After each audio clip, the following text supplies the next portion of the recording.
예, 5강 시작하겠습니다. 이번 시간은 빈출유형 02의 재화의 실질 공급이죠.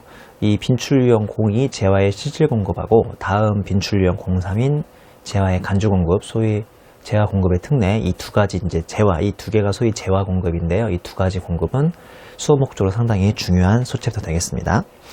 자, 일단은 31페이지의 제일 위에 클릭 마크를 보시면 과세거래 판단 원칙에 거래가 대가 관계가 있는지 없는지에 따라서 대가 관계가 있으면 VAT 과세거래로 보고요. 대가 관계가 없으면 VAT 과세거래로 보지 않습니다. 그러니까 영리 목적은 유무에 관계없이 과세 대상 사업자가 될 수가 있는데 지금 보시는 것처럼 대가 관계가 있느냐 없느냐에 따라서 과세거래로 보는 경우도 있고 그렇지 않은 경우도 있는데 그 박스의 오른쪽 세로 중요합니다. 단 재화공급의 특례라고 해서 최근에는 간주공급이 재화공급의 특례라고 법적인 표현이 바뀌었습니다만 뭐 제가 여전히 실무나 수업 목적으로는 두 가지 용어를 다 혼용하니까 같이 둘 다 설명을 드릴 텐데요. 즉 재화공급의 특례 또는 간주공급의 경우는 상대방한테 대가를 받지 않더라도 과세에 당할 수 있다는 점도 제가 다음 빈출유형에서 설명을 드리겠습니다. 그러면 양가로 1번에 재화의 실질 공급을 공부하기 전에 일단 재화가 뭔지부터 공부를 해봐야겠죠. 이 재화에 대한 정의다 개념이 반가로 1번부터 한번 쭉 구성되고 있는데요. 반가로 1번의 의미를 보시면 재산 가치가 있는 모든 유체물과 무체물, 자 무체물인 심지어 물, 흙, 퇴비 등도 재화의 범위에 싹 다 포함된다는 것도 기억하셔야 하고요. 반가로 2번의 유체물이란 모든 유형적 물건을 포함하는데 다만 그 자체가 소비의 대상이 아닌 화폐, 대용증권, 수표나 어음, 상품권 등 유가증권 등은 과세 대상 재화가 아닙니다. 부가세는 거래세거든요.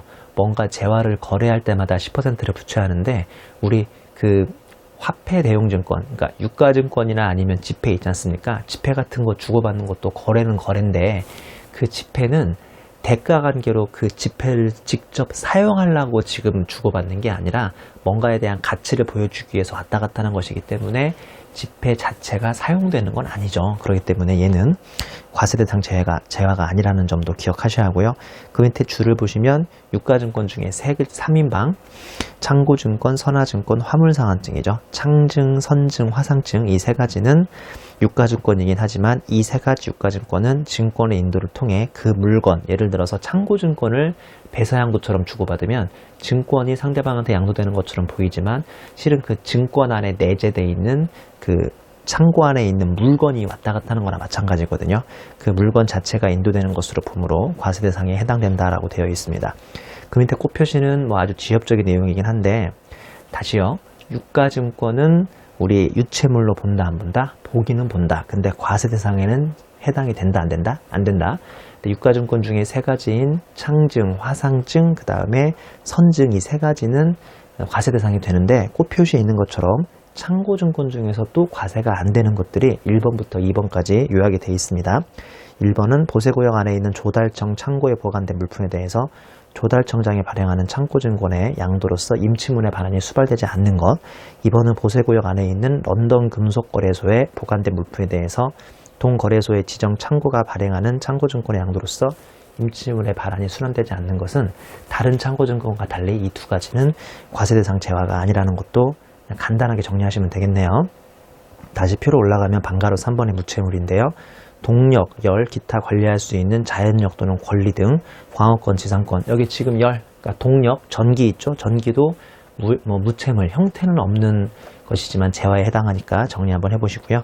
자, 양가로 2번 재화의 실질 공급, 상대방 계약상, 법률상 모든 원인에 대해서 재화를 인도, 양도하는 것인데 크게 매매계약, 가공계약, 교환계약, 그리고 넘겨보시면 다음 페이지에 현물 출자, 경매, 수용, 대물변제까지 총 7개가 망라되어 있습니다. 자, 하나하나 중요한 거니까 한번 요약을 해보겠습니다. 매매계약은 현금으로 했든 외상으로 했든 장기든 단기 할부로 했든 조건부로 했든 기한부로 했든 위탁 판매든 기타 매매계약이든 상대방한테 물건을 주고받으면서 매매하는 모든 계약은 재화의 실질 공급에 해당이 되고요. 가공계약은 자기의 주요자재의 전부 또는 일부를 부담하게 하고 거래 상대방으로부터 인도받은 재화에 공작을 가하여 새로운 재화를 만드는 계약인데요. 쉽게 얘기해서 그 외주가공, 예전에는 하청업체, 하청준다 이런 말을 많이 썼는데 요새는 이제 하청보다는 외주가공이라는 표현을 더 많이 쓰고 있죠. 자, 예를 들어서 이제 이 그림입니다. 가공계약. 그 앞 시간에도 이 가공계약에 대한 내용이 많이 나왔었죠. 그러니까 제가 보기에 이 자체가 수업 목적으로 중요하다기보다는 이걸로 파생되는 여러 가지 규정이 있으니까 이 가공계약이라는 제목 자체를 이해하셔야 나중에 다른 부가세 관련 규정들이 쉽게 이해가 되십니다. 가공계약이라는 단어 자체를 한번 꼭 기억하시는 게 어떨까 싶어요. 예를 들어 LG패션이 하청업체에 옷의 가공을 하청을 줍니다. 외주를 준 거죠. 하청업체가 이를 다시 LG패션에 납품하는 경우죠. 그러니까 LG패션이 하청업체한테 옷의 제작을 이렇게 의뢰를 하는 겁니다. 그러면 하청업체는 옷을 다 만들어준 다음에 LG패션한테 옷을 납품하고 있죠. 우리나라에서 자주 일어나는 하청업체에 대한 계약 관계인데요. 케이스 1, 하청업체가 원단 등 주요 자재의 전부나 일부, 기출문제였죠. 전부만이 아니라 일부 포함입니다. 전부 일부를 부담을 하고 직접 사서 옷을 제작한 다음에 납품한다면 이 옷을 납품하는 게 재화가 넘어가는 재화거래가 되고요. 케이스 2를 보시면 LG패션이 원단 등을 공급해주면 하청업체는 순수히 인력, 노동력만 다 더하기 땀 흘리기만 했으면 이거는 용역의 공급이 됩니다. 자, 각각 재화 공급하고 용역 공급이 됩니다. 무슨 말씀인지 아시죠? LG패션이 하청업체한테 야, 옷 좀 만들어줘 라고만 명령을 하면 하청업체가 알아서 원단도 사고 실도 사고 단추도 삽니다. 그러면 옷을 넘기면서 자신의 원단 등에 다 넘어가니까 그건 재화 공급이고요. 이게 아니라 LG패션이 하청업체한테 옷 제작을 의뢰하면서 다 줍니다. 야, 내가 원단도 줄게, 실도 줄게, 그 다음에 단추도 줄게. 다 준 다음에 내가 그냥 순수히 몸으로만 때우면 순전히 인력만 넘어가기 때문에 옷이 납품되는 것처럼 보이지만 이게 옷의 납품이 아니라 용역의 납품이라는 거죠. 상당히 중요한 내용이고요. 앞으로 이것 때문에 파생되는 규정들이 많이 있으니까 한번 반드시 정리를 정확히 하셔야겠습니다. 자, 다시 앞장으로 가시면 반가로 3번의 교환계약인데요. 교환계약은 재화의 인도대가로서 다른 재화를 인도받거나 용역을 제공받는 말 그대로 서로 맞바꾸기, 바꿔치기 하는 교환계약인데요. 재화를 빌려주고 향후에 반환받는 것, 소비대차까지도 교환계약에 해당합니다. 이 되게 억울한 내용인데요. 내가 이 펜을 친구한테 빌려줍니다. 이거는 소유권이 넘어간 게 아니라 빌려준 것에 불과하지만 다시 그 친구가 이 펜을 쓴 다음에 나한테 돌려주는 거, 소비한 다음에 다른 걸로 보통 뭐 사서 돌려주거나 그러는 걸 소비대차라고 하는데요. 내가 빌려줄 때도 상대방한테 판 거니까 내 입장에서 부가세 과표에 해당하고요. 상대방도 다 쓴 다음에 나한테 돌려주는 게 상대방 입장에서도 나한테 이 재화를 인도하는 거나 마찬가지이기 때문에 소비대차는 빌려준 사람, 나중에 빌려받는 사람 양쪽 다 부가세를 실제 공급으로 부담하는 좀 불리한 규정이 납세자한테는 되겠습니다. 그 내용이 32페이지의 하단에 주 2번에 써있죠. 소비대차 재화를 빌려줄 때 A사는 차용으로 과세, 반환받을 때 B사는 반환으로 과세해서 둘 다 과세 거래가 되니까 상당히 불리한 내용이고요. 그림 밑에를 보시면 단 한국석유공사가 보세구역 내 비축용 석유를 외국법인 등에게 무위험 차익거래 조건으로 소비대차하는 경우는 재화공급으로 보지 않는다고 되어 있습니다. 자, 이번에는 반가로 4번의 현물출자죠. 이것도 우리 수험생들 딱 헷갈리게 하기 좋은 문제거든요. 한번 잘 보세요. 출자, 주식을 구입하기 위해서 건물 등의 현물을 양도하는 경우는 재화의 공급으로 봅니다. 자, 현물 출자는 1번이면 재화 공급인데요. 2번이면 재화 공급이 아닌데 이거는 말장난이라고요. 잘 보세요. 여기 삼성전자가 있고요. 여기 삼성물산이 있습니다. 투자하고 싶어요. 투자. 삼성전자가 삼성물산에 투자하고 싶어요. 그럼 투자는 뭘로 해야 합니까? 돈으로 해야죠. 돈이 없어요. 그럼 주식을 안 사야 하는데 굳이 사고 싶어요. 그래서 내가 건물로 사요. 건물로 사요. 그럼 얘가 건물 받고 나한테 주식을 넘기죠. 이거 어려운 거 아니죠? 동그라미 1번 투자를 건물로 합니다. 동그라미 2번 주식으로 대가를 받습니다. 자, 이럴 때 삼성전자가 현물 출자예요? 삼성물산이 현물 출자예요? 이건 당연하지만 삼성전자가 현물 출자죠. 얘는 현물 출자를 받은 회사고, 그럼 삼성전자는 건물을 넘겼지만 이건 한마디로 건물을 돈 받고 판 거나 마찬가지니까 현물 출자는 재화 공급으로 본다니까요. 주식을 구입하기 위해서 건물 등의 현물을 양도하니까 이거는 재화 거래로 봐요. 돈 받고 판 거나 마찬가지. 얘는 거꾸로입니다. 삼성물산 입장이죠. 삼성물산 입장은 출자 지분, 즉 주식을 양도하거나 또는 출자 지분을 현금으로 반환하거나 그러면 이거는 건물 거래가 되나요? 현금 거래가 되나요? 아니면 주식 거래가 되나요? 이게 무슨 거래죠? 주식 거래잖아요. 출자 지분 주식을 양도하거나 또는 출자 지분을 현금 반환받고 돌려주는 거. 이거 다 주식 거래이기 때문에 주식의 양도이므로 재화 공급으로 보지 않습니다. 그러니까 이건 완전 말장난인데요. 주어가 삼성전자 입장에서 뭔가 현물 출자를 하면 당연히 이거는 재화 양도가 되고요. 거꾸로 얘 입장에서 상대방한테 돈을 받거나 아니면 건물을 받고 주식을 내주는 거래면 이거는 주식 거래입니다. 주식 거래. 그래서 재화 공급으로 보지 않죠. 한 번만 정확히 정리하면 다시는 이런 문장 때문에 헷갈릴 필요 없습니다. 그 밑에 경매를 보시면 국세징수법에 의한 공매, 국가한테 세금을 못 낸다거나 공매 아니면 민사집행법이나 민법 등 각종 법에 의한 경매는 어쩔 수 없는 절차이기 때문에 재화 공급으로 보지 않습니다. 근데 그게 아니라 옥션, 자동차 경매, 미술품 경매 등 옥션에서 사적 경매를 하거나 중고차 경매를 하면 당연히 이거는 돈 받고 파는 다른 형태의 거래가 되니까 재화 공급으로 보겠습니다. 죄송합니다. 수용을 보시면 수용되는 재화는 소유자의 직접 철거에 관계없이 철거될 재화의 수용 시 과세 대상에서 제외된다고 되어 있죠. 수용이 뭔지 알죠? 내 건물이 하나 있는데 이 근처 사거리에 전철역이 들어온다면서 내 건물을 국가가 강제로 가져가면서 대가를 주는 게 수용인데요.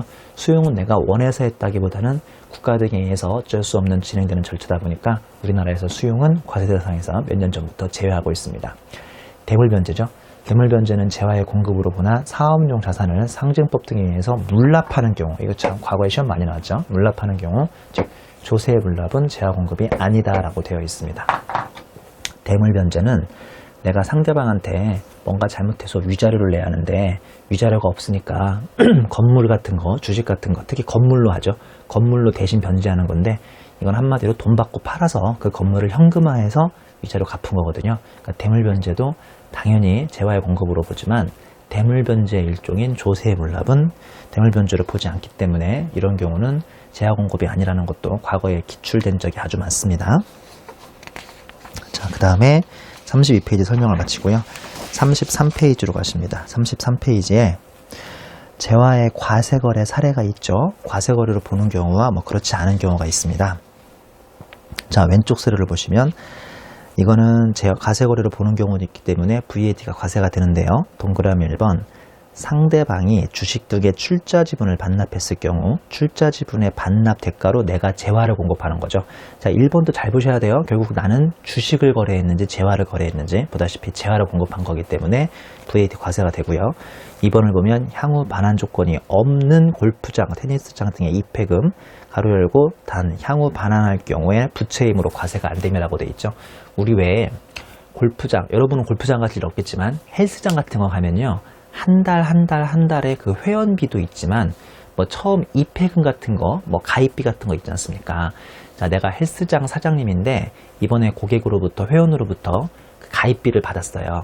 이거 나중에 돌려줍니까? 안 돌려줍니까? 대부분 잘 안 돌려주죠, 가입비는. 그러면 헬스장 사장 입장에서는 자기가 돌려줄 필요 없는 매출에 해당하는데 그게 아니라 가입비를 나중에 탈퇴할 때 반환하는 조건으로 받았다면 나중에 이 사람이 탈퇴할 때 언젠가 돌려줘야 하는 부채 성격에 지나지 않으니까 다시 보시다시피 반환 조건이 없으면 매출처럼 보고 과표에 잡히는데 반환 조건이 있으면 부채에 불과하다는 것도 기억하셔야겠습니다. 3번을 보면 사업자가 과세사업에 사용 후 매각하는 비영업용 소형승용차인데요. 이거 대단히 중요하죠. 우리 수험생들은 비영업용 소형승용차 이 단어만 나오면 무조건 간주공급, 즉 재화공급의 특례로 보시는데요. 그러면 안 되죠.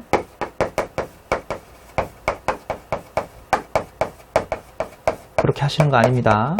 비영업용 소형승용차, 요새는 개별소비세 과세 대상 자동차로 이름이 바뀌었는데 이 경우에는 우리가 아시는 것처럼 재화공급의 특례, 간주공급이 되는 경우도 있지만 얘는 지금 실질공급이죠. 그러니까 비영업용 소형승용차를 상대방한테 진짜 돈 받고 파는 거니까 이거는 실질공급에 해당합니다. 이것도 기억하셔야 합니다. 밑에 꽃표시 1번에 제가 부연 설명해놨죠.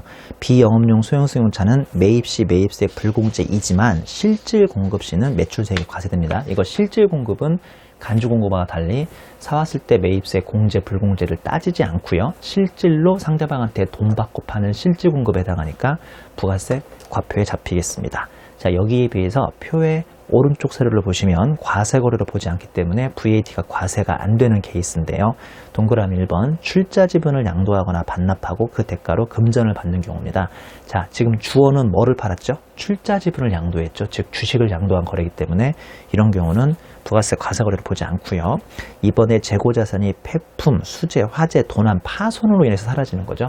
그러니까 내가 재고자산이 사라진 이유가 거래처에 돈 받고 인도 양도한 거면 당연히 부가세 과세거래로 보는데 거기에 비해서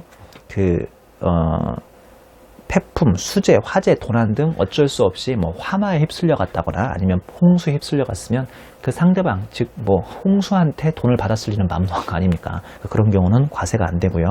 3번에 손해배상금, 지체상금, 위약금. 자, 잘 생각해 보세요. 내가 1억이 생겼는데 물건을 팔아서 1억이 생겼으면 부가세 과세거래에 해당합니까? 해당하지 않습니까? 해당하죠. 그러니까 부가세 내셔야 돼요. 이번에 내가 1억이 생겼는데 상대방이 나한테 손해를 끼쳐서 손해배상금을 받은 거예요. 이 손해배상금 받은 것은 뭔가 대가관계나 거래관계일까요? 아닐까요? 아닌 거 아시죠? 이런 경우는 그냥 1억을 다 내가 가져버리면 되지 굳이 부가세를 다실 필요가 없다는 뜻이고요. 4번 협회나 단체가 회원으로부터 받는 협회비, 찬조비, 특별회비 이런 경우도 부가세 과표에 잡히지 않습니다. 상공회의소 같은 경우 협회비를 우리나라 많은 기업들한테 받을 텐데 그 협회비에 대해서 상공회의소가 과표를 잡고 10%를 부가세를 낼 필요 없다는 뜻이죠. 그 다음에 5번에 채선료는 연체, 채선, 그러니까 늦게 배가 출발하는 것을 보통 채선료라고 하는데 선주가 하역회사로부터 받는 경우는 부가세 과세가 안 되고요. 그 다음에 조출료는 일찍 배가 출발하다는 뜻인데요. 화주가 선주로부터 받는 경우는 VAT 과세 거래가 안 됩니다. 그 밑에 주 4번 위탁매매 또는 대리인에 의한 매매도 이게 과거에 참 기출이 여러 번 됐었죠.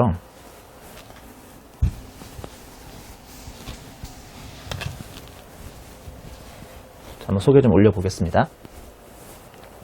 이거 한 번만 이해하시면 다시는 볼 필요 없어요.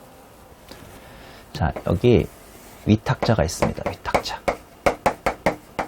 위탁자가 제3자한테 스스로 팔아도 되는데 또 가운데 꼭 수탁자 한 명 끼잖아요. 수탁자 끼죠? 편의상 B라고 합니다. 편의상 A라고 할게요. 편의상 C입니다. 자, 그러면 일단은 위탁자가 수탁자한테 물건을 넘깁니다. 인도. 이걸 1번 시점이라고 하죠. 그러면 수탁자가 최종 소비자한테 또다시 인도를 합니다. 이거를 2번 시점이라고 하죠. 우리 회계원리 때부터 이런 거래는 참 많이 배워왔었는데요. 이때 1번 시점이 귀속시효가 됩니까? 2번 시점이 귀속시효가 됩니까? 당연히 2번인 거 아시죠? 이럴 때 이 거래에서 진정한 주인은 A인가요? B인가요? 너무 유치한 질문이죠? 당연히 누굽니까? A라고요, A. 자, 한번 볼게요. 위탁매매 또는 대리인에 의한 매매를 할 때 위탁자 또는 본인, 이게 A죠? 위탁자 또는 본인, 이게 A입니다. A가 직접 재화를 공급하거나 공급받은 것으로 보면 그러겠죠. 이 거래에서 주인공은 제가 A라고 했으니까요.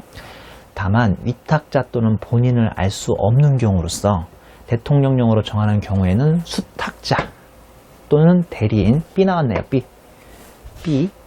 B에게 재화를 공급한 거거나 아니면 B로부터 재화를 공급받은 것으로 봄이라고 되어 있으니까요. 결론적으로 위탁 매매 거래에서 진정한 주인공은 위탁자니까 이 사람이 부가세 과세 거래로 보고 자기가 판 거에 10%를 세금 내라는 소리인데 이 사람을 알 수 없으면 수탁자 가운데 낀 대리인이 이 거래의 주인공이 되고 부가세 과세 거래로 잡히기 때문에 10% 부가세를 내라는 게 이 규정의 취지겠습니다. 제가 이 말을 안 했네요. 2번 2절은 과세 거래를 배우는 챕터인데요. 지금부터 생각되는 과세 거래에 해당된다면 납세자는 웃어야 할까요? 울어야 할까요? 울어야 하는 거 아시죠? 과세 거래는 한마디로 네가 받은 돈의 10%는 부가세 내라는 소리니까요.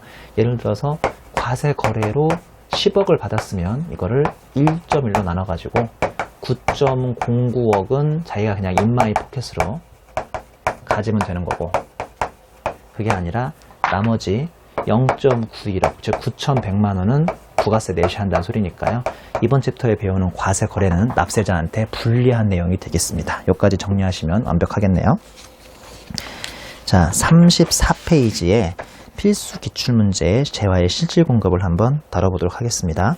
8번부터 풀어보죠. 다음 중 부가세 과세 거래에 해당하는 것은 이라고 되어 있는데요.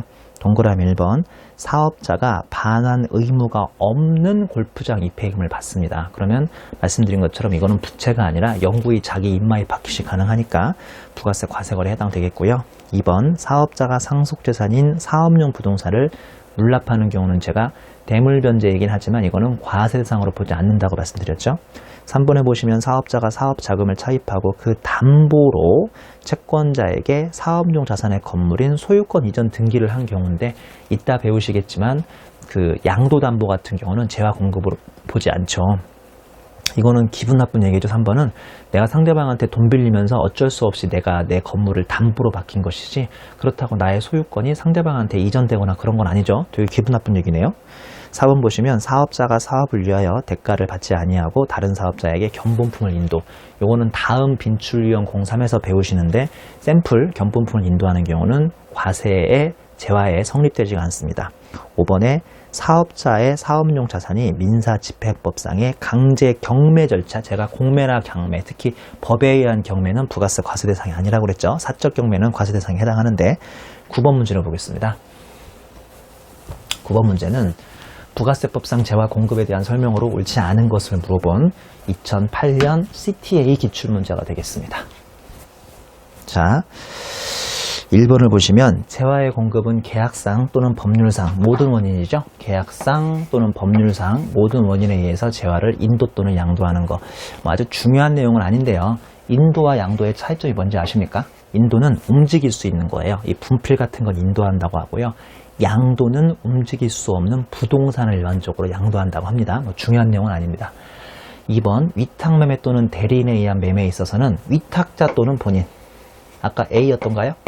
자, 이 사람이 직접 재화를 공급하거나 공급받은 것으로 보죠. 다만 위탁자 또는 본인을 알 수 없으면 이제 그때는 수탁자가 나서죠. 맞는 설명이고요. 3번 공익사업을 위한 토지 등의 취득 및 보상에 관한 법률에 따른 수용 절차에 있어서 수용 대상인 재화의 소유자가 그 재화에 대한 대가를 받는 경우는 재화의 공급으로 보지 않는다고 그랬죠. 수용이기 때문에. 4번 질권 저당권 또는 양도담보 설명드렸죠. 양도담보 목적으로 동산, 부동산 및 부동산상의 권리를 제공하는 것은 재화 공급으로 보지 않죠. 그럼 5번이 결론적으로 오답이겠군요. 5번 보시면 사업자가 세금계산서를 발급받지 아니하고 취득한 재화를 부가가치가 면제되는 재화 또는 용역을 공급하는 사업을 위하여 사용 또는 소비하는 경우는 재화의 공급에 해당한다. 다음 빈출유형 03에서 배우는 이게 바로 면세전용입니다. 면세전용. 자, 면세전용은 간주공급, 즉 재화공급의 특례의 일종으로서 그 전제는 부가세 매입세 공제를 받았어야 하나요? 안 받았어야 하나요? 받았어야 하는 거 아시죠? 불공제됐으면 안 되고요. 공제된 것에 대해서만 간주공급이 성립된다는 것을 제가 다음 빈출유형에서 곧 설명 바로 드릴 건데요. 얘는 사오면서 세금계산서를 발급받지 아니했기 때문에 이 매입세 불공제거든요. 매입세 불공제는 간주공급에 해당하지 않겠습니다. 근데 재화의 공급에 해당한다고 했으니까 결국은 5번이 틀린 설명이 되겠군요. 자, 다음 문제인 10번 문제입니다. 부가세가 과세되는 거래가 아닌 것은 CPA 08년 기출문제입니다. 1번 중고 자동차 매매 사업자가 사업에 사용하던 중고 컴퓨터를 사업자가 아닌 개인에게 판매했다. 이 말씀을 드려야 하는데 이런 10번 문제 참 우리 수험생들이 고민 많이 합니다. 자, 이 거래가 부가세가 과세되는지 과세되지 않는지는 사는 사람한테 달려있다, 파는 사람한테 달려있다? 누구한테 달려있죠? 파는 사람이죠. 즉 양도, 공급하는 자. 자, 공급하는 자를 찾으세요. 공급하는 자가 누구일 때만? 사업자일 때만. 사업자이면 VAT 과세 거래가 됩니다. 자, 요것만 명심하시면 이런 문제는 매우 쉽게 풀립니다. 10번 문제죠. 부가세가 과세되는 거래가 아닌 것은 이라고 했죠. 잘 보세요. 중고차 매매 사업자. 그냥 알려주고 있네요. 사업자라고 알려주고 있잖아요. 중고차 매매 사업자가 사업에 사용하던 중고 컴퓨터를 사업자가 아닌 개인에게 판매했다? 이런 건 함정이죠. 누구한테 판매했는지는 중요하지 않다니까요. 사업자가 자기 사업에 사용하던 중고 컴퓨터를 팔았습니다. 이거 저 다음 챕터에서 다음 빈출유형에서 배우는 이게 바로 그 일시적 우발적 공급에 해당해서 당연히 부가세 내시는 거고요. 2번 사업자가 아닌 개인이 소형 승용차를 수입했다. 제가 재화의 수입만큼은 사업자 여부를 따진다고요? 안 따진다고요? 안 따진다고 했으니까 개인이 수입해도 이것도 부가세 과세 거래가 되는 거죠. 3번을 보시면 면세 사업자가 중고 자동차 매매 사업자로부터 사무실로 사용하던 건물을 구입하였다. 이제 이런 거 아주 고민하는 거죠. 가만히 있어봐. 면세 사업자? 면세 사업자는 임쌤이 부가세법상 납세 의무자 아니라고 그랬는데 막 고민하는데 우리 좀 정신 차리자고요. 그렇게 푸는 게 아니라 자, 주어를 찾아보세요. 이 거래에서 주어는 면세 사업자가 팔았습니까? 중고차 매매 사업자가 팔았습니까? 자, 판 사람 빨리 찾아보세요. 판 사람. 판 사람은 면세 사업자는 산 사람이고요. 중고 자동차 매매 사업자가 이 거래에서 판 사람이 됩니다. 그러면 공급하는 자가 보다시피 사업자라고 막 힌트를 주고 있지 않습니까? 그렇기 때문에 사무실로 사용하던 건물을 사고 팔 경우에는 이 토지면 혹시나 또 면세가 될 수 있는데 이 건물은 과세가 되기 때문에 이 거래도 부가세 과세 대상 거래에 해당합니다. 4번을 보면 사업자가 아닌 개인이 사용하던 소형 승용차를 중고차 매매 사업자에게 판매했다. 자, 이것도 주어를 잘 보세요. 지금 4번 문장에서 판매자 누구예요? 판매자. 사업자가 아닌 개인이 팔았죠. 개인이 상대방은 중요하지 않다니까요. 중고차 매매 상황에 팔든 아무튼 비사업자인 개인이 팔았기 때문에 이 거래가 부가세가 안 붙는 거래죠. 자, 이 쉬운 문제입니다. 이런 문제. 제발 이런 문제로 고민하지 마세요. 저는 옛날에 공부할 때 아주 고민을 많이 했습니다. 이런 문제는 공급하는 자가 사업자인지가 중요한데 공급하는 자가 사업자일 경우 부가세 과세가 됩니다. 5번을 보시면 사업자가 아닌 개인이 국민주택 규모를 초과한 아파트를 분양받았다. 자, 빨리 이 문장에서 판매자, 즉 공급한 사람을 찾아보세요. 공급한 사람은 누구겠습니까? 누구겠어요? 건설사겠죠, 건설사. 건설사는 사업자예요, 사업자 아니에요. 설명할 필요 없죠. 그래서 이 5번도 국민주택까지는 괜찮은데 국민주택을 초과하는 주택에 대해서는 부가세가 과세거래에 해당되시겠습니다. 이런 문제 헷갈리면 안 됩니다. 자, 11번 문제는 CPA 2011년 기출문제인데요. 부가세법상 재화 및 용역의 공급에 대한 설명이다. 옳은 것은 동그라미 1번.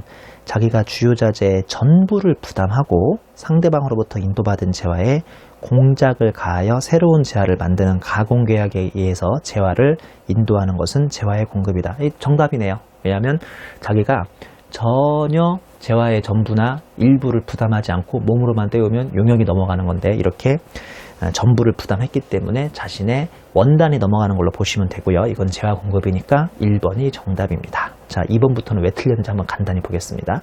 2번, 양도담보의 목적으로 부동산을 제공하는 것은 재화의 공급이다. 틀렸죠? 양도담보는 부가세 과세 대상에 해당하지 않고요. 3번, 부동산의 매매 또는 중개를 사업 목적으로 나타내는 부동산을 판매하는 것은 용역의 공급이다. 아직 우리가 용역을 안 배우긴 했는데요. 우리 부동산을 임대해주는 용역인데 부동산을 사고 파는 것은 재화죠. 그리고 이따 배우시겠지만 건설업도 용역에 해당되고요. 4번 보시면 사업장별로 신고 및 납부를 하는 분리상의 사업장이 있는 사업자가 자기 사업과 관련하여 취득한 재화를 타인에게 직접 판매할 목적으로 다른 사업장에 반출하는 것은 재화의 공급이죠. 이거 다음 빈출유형에서 배웠는데 판매 목적 타사업장 반출이라는 아주 유명한 재화의 간주 공급에 해당이 되겠습니다. 5번, 대가를 받지 아니하고 타인에게 용역을 공급하는 것은 용역의 공급이다. 이것도 아직 용역을 안 배우긴 했습니다만 우리 일반적으로 용역 공급은 무상으로 공급하면 부가세가 안 붙죠. 단 2012년 7월부터 특수관계인에게 사업용 부동산을 무상으로 임대하면 그것만 부가세 과세 거래에 해당되고요. 그 외에 일반적인 무상 용역 거래는 부가세 과세 대상에 해당하지 않습니다. 자, 여기까지 내용이 재화의 실질 공급인데요. 이것도 중요하고요. 지금부터 배우시는 재화의 간주 공급도 중요합니다. 여러분 당연히 아시겠지만 재화 용역 중에서 용역보다는 재화가 좀 더 출제 가능성은 높고요. 지금부터 재화의 실질 공급이 아니라 실질 공급의 버금가만큼 중요한 재화의 간주 공급, 즉 재화 공급의 특례에 대해서 잠깐 설명을 드리겠습니다.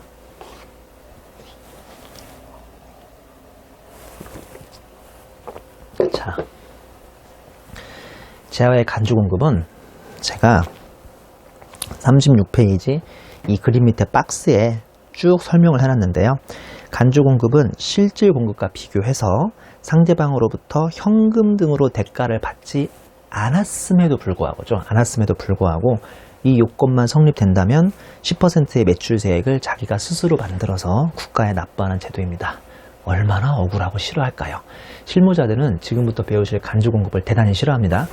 다시 한번 말씀드리지만 최근에는 재화 공급의 특례로 이름이 정상으로 바뀌었습니다만 정식으로 여전히 수업 목적이나 실무에서는 간주 공급이라는 표현을 많이 쓰니까 두 개를 제가 혼용해서 쓸 테니까 좀 양해해 주시기 바랍니다. 계속 읽어보면 간주 공급의 취지는 당초 그 재고를 사왔을 때 이미 10%의 매입세액 공제라는 혜택인가요? 불이익인가요? 매입세액 공제는 혜택이에요? 불이익이에요? 이거 혜택이죠? 그 혜택을 받았을 것이므로 상대방에게 대가를 받고 정식으로 실질 공급을 했든, 실질 공급은 그만 앞에서 배웠고요. 그게 아니라 그냥 공짜로 넘겼든 너가 10% 매입세액 공제 혜택을 받았으니까 돈 받고 팔아도 부가세 내고 남한테 공짜로 거저줘도 부가세를 내라는 게 이제 이 규정의 취지인 거죠. 아주 중요한 규정입니다. 자, 위에 있는 그림을 보시면 제 생각에는 글쎄요, 이 그림은 좀 외워버리시는 게 어떨까 싶어요. 왜냐하면 수업 목적으로 상당히 자주 나오다 보니까요. 재화의 간주 공급, 즉 재화 공급의 특례는 크게 4가지죠. 자가 공급, 개인적 공급, 사업상 증여, 마지막으로 폐 없이 잔존 재화고요. 다시 자가 공급이 면세 전용. 이 전용은 아시죠? 이 전용은 only가 아니라 트랜스퍼인 거 아시죠? 트랜스퍼입니다. 옮겼다는 거죠, 전용은. 그 다음에 비영업용 소형 승용차. 제가 나중에 설명드리겠지만 요새는 비영업용 소형 승용차를 개별 소비세 과세 대상 자동차라고도 합니다. 개별 소비세 과세 대상 자동차, 비영업용 소형 승용차, 그 다음에 판매 목적 타사업장 반출 크게 3가지로 구성되고요. 그 다음에 개인적 공급, 사업상 증여, 폐 없이 잔존제화입니다. 자, 여기 꽃표시 중요하죠. 당초 매입 시 매입세액을 공제받았어야만, 즉 혜택을 봤어야만 10% 매출부가세를 책임져야 하기 때문에 당초 매입 시 매입세액을 불공제 받아버렸으면 더 이상 재화공급의 특례, 즉 간주공급으로 보지 않습니다. 다만 이따가 설명드릴 판매 목적 타사업장 반출은 이게 총 6가지죠. 하나, 둘, 셋, 넷, 다섯, 6가지 중에 나머지 5가지와 전혀 이론적 배경이 다르기 때문에 판매 목적 타사업장 반출은 당초 사왔을 때 매입세 공제인지 불공제인지를 따지지 않고 그냥 무조건 간주공급에 해당한다고 생각하면 되겠습니다. 자, 36페이지 중단으로 오시면 양가로 1번의 자가공급이죠. 자, 이 중에서 첫 번째 면세 전용부터 설명을 한번 올려보도록 하겠습니다. 지금부터 배우실 면세 전용은 실무에서는 자주 발생하지 않습니다만 수업 목적으로 상당히 중요하죠. 자, 한번 내용을 좀 볼까요? 보시면 면세사업에 전용하는 경우인데요. 내가 지금 광고사업부하고 신문사업부를 영위하는 신문사죠. 신문사. 이 흰색 박스는 신문사의 케이스가 되겠습니다. 아시겠지만 광고는 과세고요. 그 다음에 신문은 면세입니다. 지금 과세 면세를 겸용하고 있는 거죠.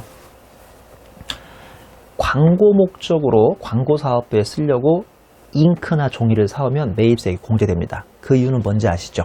왜냐하면 광고사업은 어차피 뭐가 나오니까요? 매출세액이 나오니까 광고 목적 같은 걸 사오면 이 매입세액이 지금 우리나라에선 공제가 되고 있습니다. 자, 근데 신문 목적으로 잉크를 사오거나 아니면 뭔가를 구입하시면 우리나라에서는 매입세액이 불공제죠. 왜냐하면 신문사업은 면세이기 때문에 면세를 위해서 사오는 것은 싹 다 매입세액 불공제거든요. 이쪽이죠. 매입세액 불공제. 그러니까 매출세액이 발생하지 않으면 매입세액은 불공제입니다. 자, 따라오셨죠? 아직 시작 안 했어요. 면세 전용은. 그러니까 우리나라에서는 과세 팔릴 목적으로 물건을 사오면 매출세액 발생시키니까 매입세액 공제해준다는 뜻이고요. 면세에 팔릴 목적으로 사오면 면세에서는 부가세가 과세 매출세액이 발생하지 않으니까 매입세액이 불공제라고요. 이해하셨죠? 아직까지는 공정합니다. 페어해요, 페어. 아직까지 문제 없는 거예요. 자, 근데 잘 들어보세요. 어느 날 내가 광고 사업에 찍으려고, 즉 광고에 찍으려고 컬러 잉크를 사온 거예요. 당초 매입세 공제였겠어요? 불공제였겠어요? 공제였겠죠? 근데 어느 날 새벽에 신문을 막 찍고 있는데 이 신문사업본부에 잉크가 똑 떨어져 버린 거죠. 아니, 그렇다고 신문 한 장에 밑에 하단에 광고만 나가고 위에는 신문이 그냥 공란으로 나갈 수 없으니 급한 대로 이 광고 사업에 쓰려고 이미 뭐를 받은 매입세 공제를 받은 이 잉크나 아니면 종이를 급한 김에 어디로 돌려버리는 겁니까? 이렇게 파란색 선을 따라서 이쪽 신문사업본부에 딱 집어넣어 가지고 그 원재료를 통해서 그날 신문이 어떻게든 이렇게 발행이 되는 겁니다. 자, 이거를 과세로 사와서 면세로 돌린다고 해서 면세 전용이 되는 거죠. 일단 이런 일이 자주 있을까요? 없을까요? 없습니다. 아니 뭐 칼라신문 본 적 있어요? 칼라신문? 칼라신문 없잖아요. 그러니까 기사는 언제나 흑백으로 나가잖아요. 이런 경우는 거의 실무에서 없습니다. 면세 전용이 자주 있는 케이스는 아닌데, 자, 자주 있지도 않지만 더 어이없는 것은 광고사업본부에서 신문사업본부로 뭐를 한 거죠? 이렇게 화살표로 자신의 뭐를 판 겁니까? 잉크를 판 걸로 봅니다. 또는 종이를 판 걸로 봅니다. 이거를 말 그대로 면세 전용이라고 하죠. 자, 되게 어이없지만 이런 제도가 왜 있는 거다?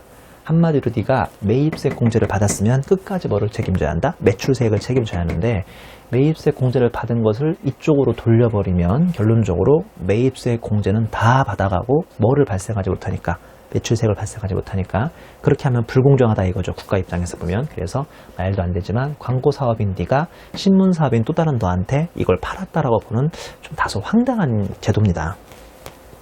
귀찮으세요? 졸리세요? 쉬고 싶으세요? 이거 받기 싫으세요? 이거 이렇게 10% 내기 싫으시면 차라리 뭐를 선택해라? 과거에 사왔던 것을 매입세액 불공제를 선택해버리면 10% 간주공급은 성립하지 않습니다. 간단하죠? 실무에서 거의 존재하지 않고 구경하기 힘든 제도라고 생각하시면 되겠네요. 자, 박스 밑에 설명이 써 있는데 그 표시에 광고사업 즉 과세에 쓰려고 취득했던 잉크를 신문사업 즉 면세에 전용해버리면, 이 파란색의 흐름이라고 되어 있죠. 이 파란색의 흐름, 이렇게 된다면 신문사 입장에서는 매입세 공제는 이미 다 받아먹으시고 그 다음에 매출세액을 전혀 만들어내지 않기 때문에 과세당국 입장에서 이게 불합리한 불리한 결과가 도출이 되고요. 다음 페이지에서 보시는 것처럼 이때 과세당국은 신문사의 광고사업에서 신문사업으로, 즉 신문사의 광고사업에서 신문사업으로 잉크를 자가 공급했다고 하고 이제 간주하고, 이에 대해서 10% 매출세액을 신문사가 스스로 창출해서 과세당국에 납부시키는 참 일종의 억울한 제도가 되시겠습니다. 자, 표를 보시면 동그라미 1번의 의미, 과세사업과 면세사업을 겸용하는 사업자가 과세사업을 위하여 생산 취득한 재화를 면세사업을 위하여 사용 소비하는 경우 가로 열고 자기 자신에게 재화를 공급하는 것으로 본다는 거고요. 자, 동그라미 2번의 사례를 보시면 A. 광고사업과 신문사업을 겸용하는 사업자가 광고사업에 쓰던 잉크를 신문사업으로 돌려버리는 거고, B에 보시면 전세버스 운송업, 전세버스는 과세사업이거든요. 그 어디 나들이 갈 때 부르는 버스 있지 않습니까? 전세버스 운송업과 시내버스는 우리나라에서 면세거든요.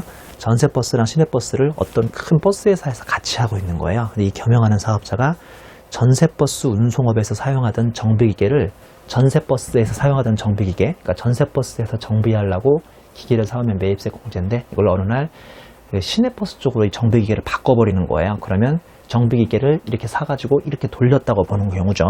그런 경우도 10% 부가세 과세에 잡힙니다. 동그라미 3번의 예외를 보시면 과거에 생산 취득 시 매입세액 불공제된 것은, 자, 처음부터 매입세액을 불공제 받았으면요 끝까지 매출세액을 책임질 필요는 없는 거니까, 이 불공제된 것은 매입세액 공제라는 혜택을 받은 적이 없으므로 간주공급으로 보지 않음이라고 돼 있죠. 단 사업의 포괄적 양수도, 우리나라에서 사업 포괄 양수도가 그 면세에 해당하니까 매입세 불공제가 됩니다. 나중에 배우십니다. 우리나라 사업의 포괄적 양수도는 면세입니다. 그럼 매입세 불공제겠죠. 사업의 포괄 양수도에 의해서 과거에 사업 양도자가 매입세액을 만약에 포괄 양수도임에도 불구하고 공제받은 적이 있다면 요건 또 간주공급으로 봅니다.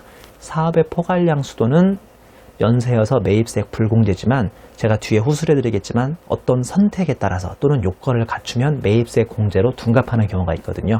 이렇게 사업 포괄 양수도에 따라서 원래는 불공제인 것을 사업 양도자가 매입세 공제를 받았다면 그건 또 면세된 게 아니니까, 불공제 받은 게 아니니까 간주공부로 본다는 게 이 규정의 취지고요.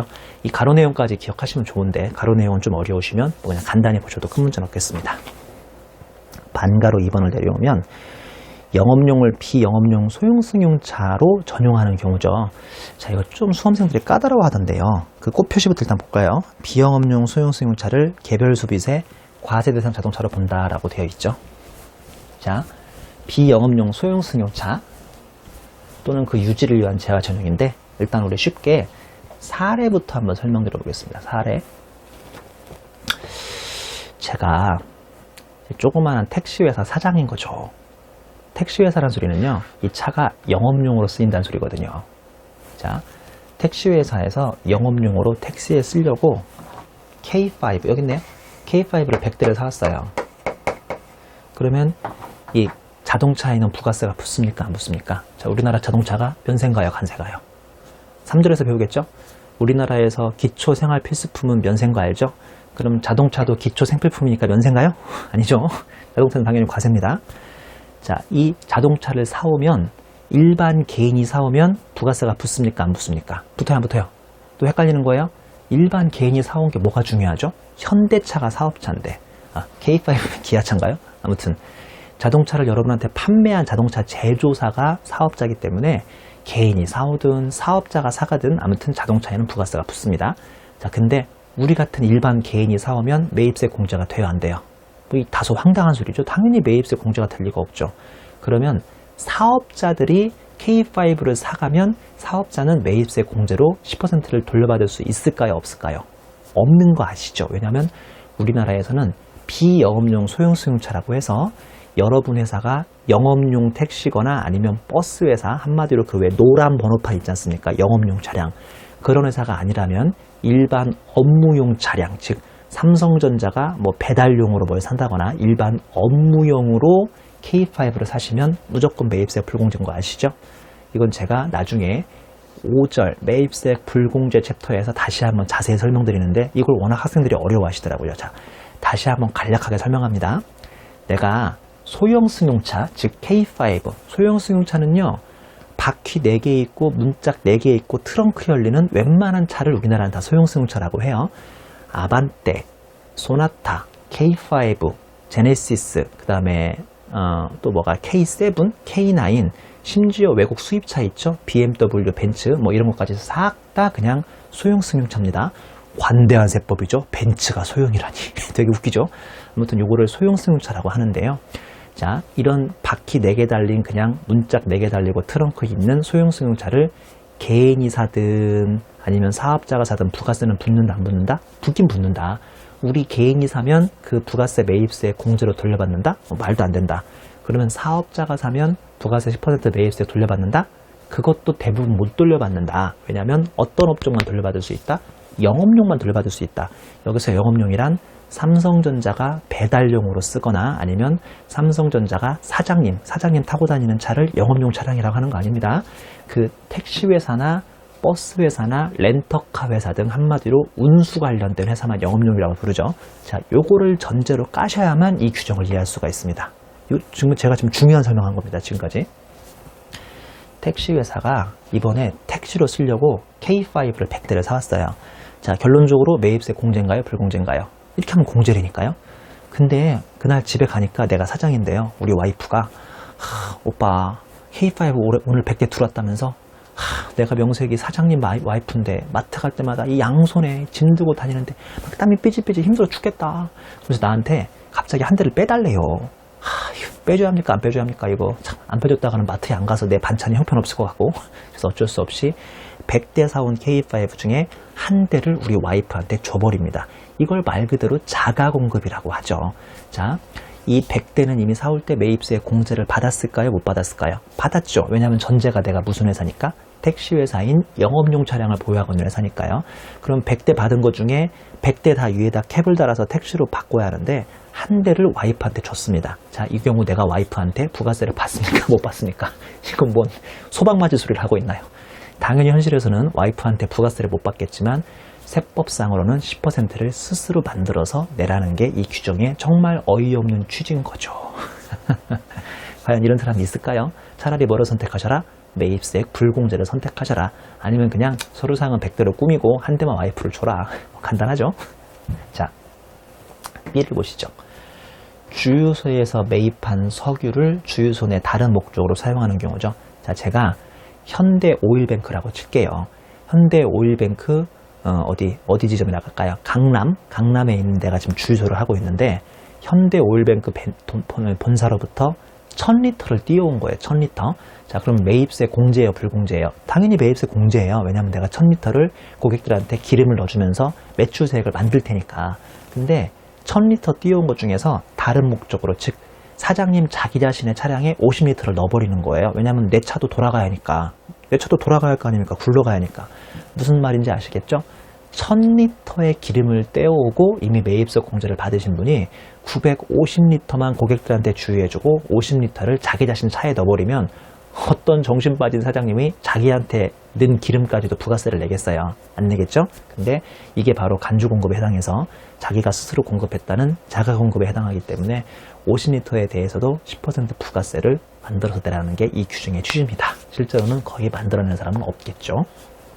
예외는 금방 배웠던 거랑 똑같은 예외니까요. 뭐 다시 읽지 않겠습니다. 자, 그 밑에 37페이지에 주해 보시면 차량의 구분에 목적에 따른 구분이라고 해서 반가로 1번의 영업용 차량인데 쉽게 얘기해서 돈 내고 타는 차입니다. 택시회사, 렌터카회사, 운전학원 회사 차량 등이고요. 반가로 2번의 업무용 차, 이거 다 비영업용으로 구분이 돼요. 업무용 차량, 회사 내부에서 업무를 위해서 쓰는 차라고 해서 사장님 업무용 에쿠스, 영업팀이 영업하기 편하라고 산 소나타, 그 다음에 칠성사이다의 배달 트럭 이런 것도 싹 다 영업용이 아니라 업무용이 되겠습니다. 자, 양가로 1번의 크기에 따른 구분이라고 해서 반가로 1번 소형 승용차는 경차를 제외한 일반적인 승용차라고 생각하시면 됩니다. 동그라미 1번의 승용차는 정원 8인 이하의 자동차, 가로 열고 배기량 1000cc 이하인 것, 이걸 한마디로 경차라고 부르는데 경차는 제외라고 되어 있습니다. 동그라미 2번에 이륜차, 동그라미 3번에 캠핑용 자동차, 반가로 2번에 소형 승용차가 아닌 애에는 누가 있냐면 트럭이 있습니다. 자, 정리합니다. 잘 들어보세요. 정리합니다. K5를 샀습니다. 자, 택시회사가 샀으면 매입세 공제인가요? 불공제인가요? 공제죠? 삼성전자가 삽니다. 매입세 공제인가요? 불공제인가요? 불공제죠. 자, 이제 그 택시회사는 그만 얘기할게요. 삼성전자만 얘기할게요. 삼성전자, 한마디로 비영업용 차량인데요. 삼성전자가 이번에 경차, 모닝을 삽니다. 매입세 공제인가요? 불공제인가요? 공제죠. 왜냐하면 모닝, 즉 1000cc 이하의 우리가 진짜 소형차라고 생각하는 그런 차들을 세법에서는 소형 승용차로 보지 않기 때문입니다. 되게 어이없는 규정이죠. 그러니까 한마디로 바퀴 4개 있고 문짝 4개 있고 트렁크 열리면 다 소형 승용차가 아니라 오히려 정말 소형인 경차는 부가세에서는 소형 승용차로 보지 않기 때문에 한마디로 모닝 같은 경차를 사면 택시회사가 영업용으로 사든 아니면 우리 삼성전자 같은 곳이 비영업용으로 사든 이건 무조건 매입세 공제죠. 자, 그리고 또 하나 9인승 봉고차를 삽니다. 그러면 소형 승용차는 8인승까지만 해당한다고 했으니까 9인승부터 봉고차는 한마디로 승합차인데요. 이거는 삼성전자가 비영업용, 즉 업무용이나 배달용으로 사도 무조건 매입세 공제죠. 그리고 마지막으로 트럭을 삽니다. 트럭을 사면 삼성전자가 비영업용, 즉 업무용으로 사든 배달용으로 사든 어떤 목적으로 사든 트럭도 소형 승용차에는 해당하지 않으니까 매입세 공제가 되는 겁니다. 자, 제가 왜 이렇게 자세히 설명하는지 알죠? 학생들이 이 부분을 꽤 어려워하는데요. 일단은 영업용이 뭐냐? 영업용은 목적에 따른 분류가 아닙니다. 여러분의 업종에 따른 분류입니다. 업종. 그 다음에 소형 승용차가 어디까지인가? 그래서 일반적으로 영업용 소형 승용차는 매입세 공제인데 비영업용 소형 승용차는 매입세 불공제다. 이게 5절에서 매입세 공제 토픽에서 다시 한번 나오니까 제가 미리 지금 자세히 설명을 올린 겁니다. 자, 넘겨보시면 반가로 3번에 판매 목적 타사업장 반출이죠. 이거는 조금 이론이 다른 이론이니까 조금만 이따 설명드리고요. 넘기시면 자, 39페이지에 양가로 2번에 개인적 공급부터 미리 설명을 드리겠습니다. 자, 이 개인적 공급을 보시면요. 양가로 2번의 개인적 공급은 반가로 1번의 의미, 사업자가 자기의 사업과 관련하여 생산 취득한 재화를 자기나 그 사용인의 개인적 목적 등으로 사용 소비하는 경우 재화의 공급으로 본다고 되어 있습니다. 자, 사례를 보시면요. 이미 10개 매입 시 매입세 공제라는 혜택을 받은 시계 도매상이 시계를 6개만 판 상태에서 남은 4개를 명절을 맞이하여 종업원 등에 무상으로 주는 경우죠. 자, 잘 들어보세요. 어려운 거 아니니까. 나는 시계 도매상이라고요. 시계가 없네, 강의실에. 난 시계 도매상인데 이제 이 시계를 내가 10개를 사왔어요. 그래서 소매상한테 10개를 팔겠죠. 그러면 10개 사올 때 매입세 공제 받습니까? 못 받습니까? 받는다고요. 왜냐하면 국가는 나한테 10개의 뭐를 기대하니까? 매출세액을 기대하니까. 근데 그 중에서 몇 개 팔았대요? 6개만 돈 받고 팔고요. 남은 4개를 종업원들한테 줍니다. 야, 내가 너한테 요새 잘해주지도 못했으니까 이 시계나 받아가라. 시계. 좀 비싼 시계인가 보죠? 그럼 종업원들이 좋아하겠죠. 야, 근데 미안한데 이거 부가세는 내라. 이게 개인적 공급이죠. 왜냐하면 10개 매입세 공제를 받았으니까 정상적으로 10개를 다 팔면 뭐를 내죠? 매출세액 10개 내잖아요. 근데 지금 보시는 것처럼 6개만 팔고 4개는 종업원들한테 줘버렸으면요. 현실적으로 종업원한테 너 부가세 내라 라고는 못합니다만 스스로 알아서 회사가 10% 매출부가세를 창출해서 국가에 내는 게 바로 간주공급의 개인적 공급입니다. 그 취지가 뭐라고요? 4월 때 이미 뭐를 받았으니까? 매입세 공제를 받았으니까. 참 현실에서는 좀 어이없는 규정인데요. 자, 반가로 3번의 예외 보시면 동그라미 1번은 앞에서 설명드린 거랑 똑같으니까 생략하고요. 동그라미 2번 상당히 중요하죠. 작업장 내에서 작업복, 작업파, 작업모, 직장 제육비, 직장 연회비 상당히 중요합니다. 중요하니까 정리 잘 하셔야 합니다. 이거. 자, 다시 한번. 그 간주 공급에서 개인적 공급에서 동그라미 2번의 사업장 내에서 작업복, 작업모, 작업파, 직장 제육비, 직장 연회비. 지워버렸네. 다시. 작업복, 작업모, 작업파, 그 다음에 직장 제육비, 직장 연회비. 자, 내가 이번에는 모자 도매상이라고 가정을 하겠습니다. 내가 모자 도매상인데요. 모자를 10개를 사와가지고 6개는 돈 받고 팔고요. 나머지 4개를 종업원들한테 하나씩 씌워주는 거죠. 그 모자를 씌워주는 이유는 뭐죠? 이게 작업모입니다. 작업모. 자, 이렇게 하면 종업원들의 복리후생이 올라가겠습니까? 내려가겠습니까? 마구마구 올라가겠죠? 이렇게 좋은 취지를 가지고 있는 것도 모자에 10% 매출부가세를 내라는 건 불합리하니까 이 작작작 직직 이 5가지는 무조건 암기하시는 거예요. 작작작 직직에 해당하면 매출부가세를 스스로 납부하실 필요가 없겠습니다. 상당히 중요한 내용이죠.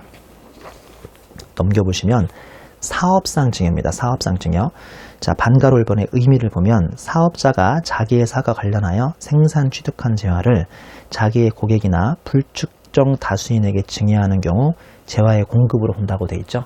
그러니까 아까 설명드렸던 개인적 공급하고 똑같습니다. 그 사례 보시면 이미 시계 10개 매입할 때 매입세 공제라는 혜택을 다 받은 시계 도매상이 6개만 정상적으로 돈 받고 팔고 나머지 4개를 거래처 사장님들한테 사장님 앞으로 좀 잘 지냅시다 하면서 이렇게 4개를 준 거예요.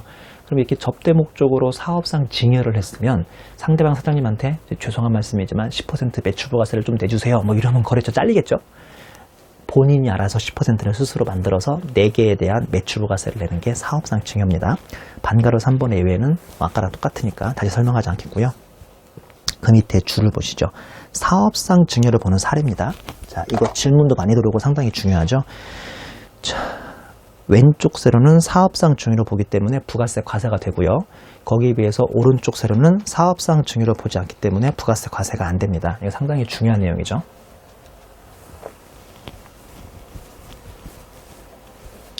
특히나 학생들이 뭘 그렇게 많이 물어보느냐? 요 판매장려품 많이 물어봅니다.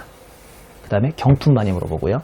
그 다음에 광고 선전하고 견본품을 상당히 많이 물어보니까 제가 지금 체크한 동그라미 4개 빨간색은 반드시 정리하셔야 합니다. 자, 제일 헷갈리는 거 경품하고 견본품이죠. 이걸 조금이라도 쉽게 암기하시려면 견본품을 영어로 기억하세요. 샘플입니다. 자, 나는요 지우개 제조상이에요. 이 지우개 아세요? 떨어져 이렇게 떨어져가지고 요것만 빨면 돼요. 얼마나 간단합니까? 예전에 막 이게 털었잖아요. 요거 빨면 돼요. 요것만. 갑자기 거래처에서 야 니네 지우개 신기하다. 니네 지우개 내가 한번 이번에 100만 개쯤 납품을 받을까 생각 중이다. 그러면 저는 고맙다고 하겠죠. 고맙습니다. 야 근데 니네 지우개가 진짜 잘 떨어지는지 빨았을 때 금방 마르는지 이 뗄 때 먼지가 나는지 안 팔리겠네 이거. 먼지 나네. 뗄 때 먼지가 나는지 안 나는지를 우리가 한번 판단하고 싶으니까 샘플부터 한 10개만 보내봐라.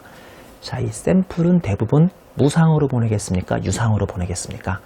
100만 개 사주겠다는데 잘 보여야 하는 거 아니에요? 일반적으로 무상으로 줄 거라고요. 자, 보시면 사업을 위하여 대가를 받지 않고 인도나 양도하는 견본품은 한마디로 샘플입니다. 샘플. 이거는 부가세를 어떻게 내겠습니까? 낼 수가 없는 거지.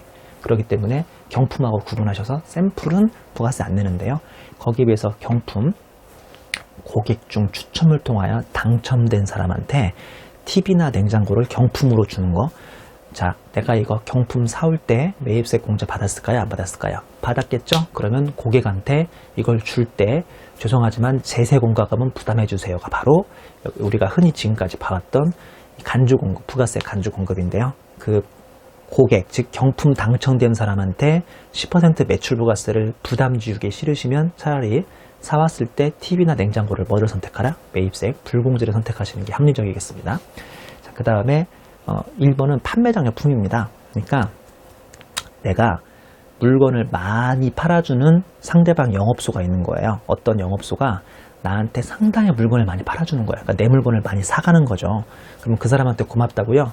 100원짜리 물건 팔 때마다 한 5원 정도에 해당하는 물건 하나를 이렇게 주는 거예요. 그러니까 100원짜리 물건 팔 때마다 한 5원 정도에 해당하는 앞으로도 잘해주세요. 앞으로도 잘해주세요라고 해서 판매장려품으로 주는 거죠. 판매 촉진을 위하여 거래 상대방에게 100원 팔릴 때마다 약 5원짜리 물건을 이렇게 막 더 주거나 그러는 경우 그 일정일의 물품도 한마디로 돈은 안 받지만 10% 매출부가세를 스스로 창출해내라라는 뜻입니다. 자, 그 다음에 광고 선정료 뭔지 알죠? 그 상대방이나 고객한테 불특정 다수한테 돈 안 받고 뿌려버리는 광고 선전은 다행히도 10% 매출부가세를 스스로 창출할 필요가 없습니다. 자, 답 나왔죠?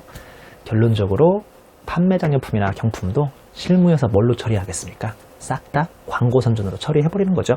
그러면 매출부가세를 10%를 스스로 내는 재화공급의 특례인 간주공급은 깔끔하게 사라지거든요. 우리는 수업 목적으로 거기까지 아실 필요는 없고요. 결론적으로 이 두 개는 부가세 과세거래이고 이 두 개는 과세거래가 아니라는 것은 꼭 좀 기억을 하셔야겠습니다. 상당히 중요한 내용이니까요. 자, 마지막으로 폐업시 잔존제한만 간단히 공부하고 잠깐 쉬었다가 그 뒤에 판매 목적 타사업장 반출을 진행할 건데요. 양가로 4번에 폐업시 잔존제화죠. 의미 보시면 사업자가 사업을 폐지하는 경우 사업장에 남아있는 재화는 사업자인 자신이 비사업자인 자신에게 공급하는 것으로 봄. 이건 또 얼마나 어이없는 소리냐. 자, 내가 시계 10개를 띄워와서 매입세액 공제를 다 받은 상태에서 6개만 정상적으로 팔고 매출세액까지 낸 다음에 4개가 남은 상태에서 이번에 망했습니다. 자, 망한 것도 기분 나쁘죠? 국세청에서 전화 오죠? 임성종 씨 이번에 망했다면서요? 망했다. 왜? 그 기록에 의하면 10개 사왔는데 6개만 부가세 냈어요? 그래, 4개는 남았으니까. 그 4개 남은 재고에 대해서 부가세 좀 내고 망하시고 남은 거 부가세 내고 망하라고? 이게 바로 이제 폐업시 잔존제한인데요. 나 지금 망한 것도 기분 나쁜데 내가 왜 이거 4개 세금 내고 망해야 하냐? 임성종 씨, 당신이 지금은 사업자지만 오늘자로 폐업하면 일반 자연인으로 돌아가는 거 아닙니까? 그래, 왜? 근데 뭐 하라고? 그러면 지금 일반 자연인으로 돌아갔을 때 남은 시계 4개 재고 어떻게 하실래요? 어디 시궁창에 버리실래요? 그건 아니지 어떻게든 처리하겠지 중고로 팔든지 지인한테 주든지 땡값 처리하든지. 보세요, 임성종 씨. 당신은 지금 폐업할 때 남은 재고 4개에 대해서 나중에 돈 받고 팔든 어떻게 팔 거 아닙니까? 그 나중에 팔 거는 자연인 상태에서 파는 거니까 과세가 안 될 테니까 지금 내고 망하세요가 폐업시 잔존제화의 취지입니다. 참 어이없죠. 현실에서는 폐업시 잔존제화가 과세가 될 리가 없습니다. 그 이유가 뭔지 아세요? 폐업하는 사람은 도망가기 바쁘기 때문에 연락이 안 되거든요. 연락이 돼야 국가가 남은 4개에 대해서 부가세를 내고 망하라는 그럴 거 아닙니까? 자, 사례 보시면 이미 시계 10개 매입 시 매입세 공제라는 혜택을 다 받은 시계 도매상이 시계를 6개만 판 상태에서 폐업을 하는 경우 남은 4개에 대해서는 나중에라도 중고로 처분할 것이므로 10% 매출세액을 미리 부담하고 폐업하라는 게 이 규정의 취지입니다. 자, 간주공급을 대부분 배웠는데요. 간주공급을 4가지로 구분해서 그 취지가 뭔지까지 아시는 것도 중요하긴 한데 시험에 더 자주 나오는 것은 예외사항들이었죠. 아까 제가 직직직 작작을 얘기했다거나 아니면 판매장려품, 겸품, 그 다음에 견본품, 광고선정용 이런 것들이 간주공급에 들어가는지 안 들어가는지를 판단하는 게 가장 중요하고요. 또한 또 한 가지 뭐가 중요하냐면 당초 매입 시 매입세 공제라는 혜택을 받아야만 간주공급이 성립한다는 것까지 기억하시면 100점 만점이겠습니다. 제가 다음 시간에 한다고 했는데 말 나온 거면 그냥 지금 미리 합시다. 자, 그 내용이 페이지 38페이지의 판매 목적 타사업장 반출인데요. 얘는 좀 특이하죠. 얘는 지금까지 설명드렸던 다른 간주 공급하고는 전혀 그 이론적 배경이 다릅니다. 페이지 38페이지의 중단에 있는 주 1번의 그림을 보시면 판매 목적 타사업장 반출을 간주 공급으로 보는 취지라고 해서요. 부산에서 10억에 사와서 매입세액 공제 마이너스 1억, 부산에서 최종 제품을 완성해서 서울인 직매장에 반출, 그러면 직매장에서 외부 고객에게 30억에 파니까 매출세액 3억, 부산에서 마이너스 1억 환급, 서울에서 3억 납부, 하지만 마이너스 1억 환급은 6개월에 한 번, 3억의 부가세 매출세액은 3개월에 한 번이니까 이렇게 해버리면 환급이 늦게 돼서 사업자가 자금에 압박을 받는다는 죄송합니다. 압박을 받는다는 단점이 있죠. 이 단점을 극복하기 위해서 지금 첫 번째 주사업장 총괄납부, 거기 그림 밑에 있네요. 동그라미 1번, 이렇듯 한쪽은 환급만 한쪽은 납부만 발생하는 일을 막을 수 있는 방법이 주사업장 총괄납부를 신청하거나 사업자 단위 과세제도를 신청하는 게 있다고 했고요. 또 하나는 부산에서 서울로 자기 회사끼리 물건을 주고받아도 판매 목적 타사업장 반출이라고 해서요. 가상으로 부산에서 서울로 한 10억 정도를 팔았다고 이걸 세금계산서를 끊어버리면 한마디로 한쪽은 마이너스, 한쪽은 플러스가 나오는 걸 방지할 수 있잖아요. 이해하시는 거죠? 부산하고 서울에서 최종 제품을 주고받을 때 서로 돈을 주고받을까요? 안 주고받을까요? 주고받을 리가 없잖아요. 판매 목적 타사업장 반출이라는 게 자신의 다른 사업장으로 반출한다는 거지 타인, 즉 남의 사업장으로 반출한다는 건 아닙니다. 만약에 남의 사업장으로 반출하면 이거는 간주 공급이 아니라 실질 공급이 되니까 당연히 부가세를 내시는 거고요. 이건 그게 아니라 자신의 또 다른 사업장에 판매 목적으로 반출하면 바보가 아니란 서로 대가를 주고받을 필요가 없는 거 아닙니까? 부산에서 서울로 나오는데. 근데 그렇게 하면 한쪽은 마이너스, 한쪽은 플러스가 나오니까 차라리 부산에서 서울로 물건이 나갈 때 10억 정도 가상의 숫자를 집어넣어 버리면 더 이상 마이너스가 나오는 곳이 없지 않습니까? 요거를 판매 목적 타사업장 반출이라고 하죠. 자, 38페이지 상담표에 동그라미 1번, 2번은 설명이 됐고요. 3번 보시면 예외에 이미 주사업장 총괄납부를 신청한 거죠. 이거 아주 중요하죠. 이미 주사업장 총괄납부를 신청했거나 사업자 단위 과세사업자로 이미 자기가 다 신청을 했으면 더 이상 한쪽은 마이너스, 한쪽은 플러스가 나오는 현상을 방지할 수 있으니까 이런 경우는 가로 열고 한쪽은 환급만, 한쪽은 납부만 발생하는 일이 이미 다 해결이 됐기 때문에 간주 공급으로 보지 않죠. 자, 이 예외가 아주 중요합니다. 원래 판매 목적으로 자신의 다른 사업장으로 반출하면 서로 대가를 주고받든 말든 세금계산서 끊고 10% 매출세액을 부담해야 하는데 이런 게 귀찮으시면 뭐를 신청하면 된다? 우리 1강에선가 배웠던 주사업장 총괄납부를 미리 신청을 해버리는 거죠. 또는 사업자 단위 과세사업자를 미리 신청을 해버리면 판매 목적 타사업장 반출은 사라집니다. 이거 상당히 중요한 내용이죠. 근데 가로 열고 얘네들은 왜 이래요? 뭐 하는 거야 지금? 가로 열고 단 이미 주사업장 총괄납부 사업자를 신청한 사람이 굳이 자신의 사업장끼리 세금계산서를 판매 목적으로도 주고받아버리면 별 수 없이 주사업장 총괄납부는 사라지고 또 판매 목적 타사업장 반출로 간주 공급이 대조되게 되어 있습니다. 자, 제가 지금 설명한 것은 다음 페이지 요 표 있죠? 다음 페이지 39페이지 요 표인데요. 판매 목적 타사업장 반출의 요약인데요. 자, 판매 목적 타사업장 반출은 일반적인 경우, 즉 사업장 단위 과세이면 간주 공급으로 해당이 되기 때문에 서로 세금계산서를 발급을 해야 하는데 내가 이게 싫어가지고 이미 주사업장 총괄납부나 사업자 단위 과세제도를 다 선택을 했다면 이제는 판매 목적 타사업장 반출이 간주 공급에 해당합니까? 해당하지 않습니까? 해당하지 않죠? 그러면 세금계산서를 발급할 필요가 없고요. 이게 제일 이해가 안 되는데 그 동그라미 2번 특례 꽃표시 뭐라고 써 있습니까? 여기 보시면 오른쪽 세로에 굳이 사업자 단위 주사업장 총괄납부를 선택한 사람이 굳이 또 판매 목적 타사업장 반출을 성립하기 위해서 세금계산서를 서로 주고받는다고 되어 있죠. 이렇게 세금계산서를 서로 주고받으면 그때는 다시 간주 공급에 해당하고 세금계산서를 발급을 한다는 겁니다. 이렇게까지 꼬우면 안 돼요. 다시 일반적으로 판매 목적 타사업장 반출은 세금계산서 주고받고요. 간주 공급에 해당하는데 주사업장 총괄납부나 사업자 단위 과세제도를 이미 선택해버렸으면 사라집니다. 판매 목적 타사업장 반출 아니에요. 근데 그 사람이 이상하게 굳이 세금계산서를 주고받아요. 여기 세금계산서를 주고받으면 다시 간주 공급에 해당이 된다는 게 이 표의 취지고요. 꽃표시 3번도 과거에 기출된 적이 있었죠.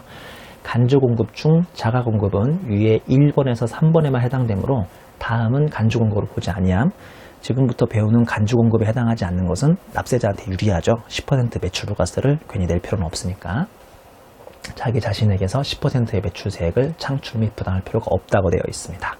1번 자신의 다른 사업장에서 원료, 자재 등으로 사용 소비하기 위하여 반출 또는 불량품 교환, 광고 선전을 위한 상품 진열. 자, 판매 목적이에요? 상품 진열 목적이에요? 상품 진열 목적이죠? 아직은 판매 목적이 아니니까 간주 공급에 안 잡힙니다. 자, 그 다음에 그냥 불량품 교환하기 위해서 물건이 나가요. 판매 목적 아니죠? 자, 그 다음에 2번에 보시면 자기 사업상의 기술 개발을 위해서 시험용으로 물건을 씁니다. 판매 목적 아니죠? 3번 보시면 수선비, 뭐 좀 고치고 싶어서 수선비에 사용하거나 아니면 사후 무료 서비스, AS죠? AS를 위해서 나가는 거.